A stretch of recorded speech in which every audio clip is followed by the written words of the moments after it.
Hi, good morning, virtual JaneCon participants. My name is Yvette Keller, and I am going to make a few quick videos for you all about organizing your Regency or other costume wardrobe. So this will be just a quick series of 4 or 5 tips that you can use, ways to make decisions about how you want to hang your clothes. It seems like a silly thing to make a video about, but the drunk Austin girls thought it was fun.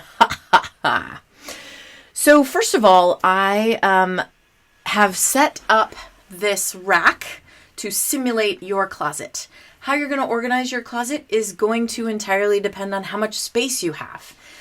So the first question is, how much space do you have? Do you want things to hang? Do you want to fold things nicely and put them in bins? Do you have shelves? Where are you going to keep your garb, your costumes, your Regency clothing?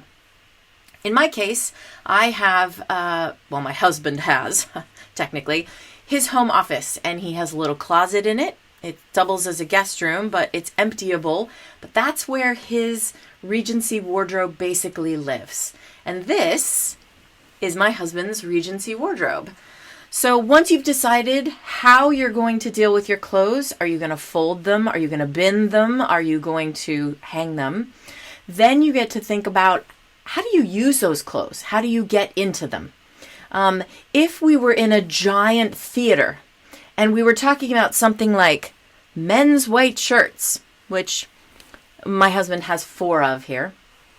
One of the things that a theater would do is they might have bins that said white pirate shirts or white blousey shirts, small, medium, large. They would put them in boxes, and that way when they were getting ready to dress for a show, they would know exactly what thing, exactly what box, and they would just pull them out. Those of us who are costuming at home, we usually don't have boxes and boxes of white shirts. I mean, 4 to me actually seems like quite a lot. So generally speaking, I would not necessarily hang all of my husband's white shirts. But what I do want to do is I want to be able to help him find them as quickly as possible. So the 2 ways that I start to think about costuming and organizing is, number 1, am I going to be creating outfits that I change up all the time? Or do I really just have 2 or 3 outfits and pieces that go together all the time, no matter what? So an example of that is an example of the first one, things that you change up and you don't know exactly what it is you're going to wear. Those are over here on my right-hand side. This is an example of organizing things by type. I have all of the white shirts together. Then I have the other shirts. He's got a black shirt in case he wants to be a pirate. He's got a blue shirt in case he just wants to change it up a little bit. That's followed by his vests. Here's all of his vests. He's got a blue one, a green one, and a red one. Here are his breeches. He's got a couple pairs of those, one of which is in the mending pile. And then over here, I have a few jackets.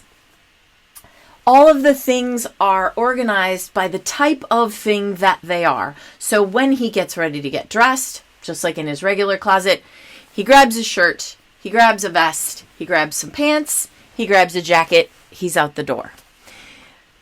That's one way to organize your closet. In the next video, we'll talk about the second way.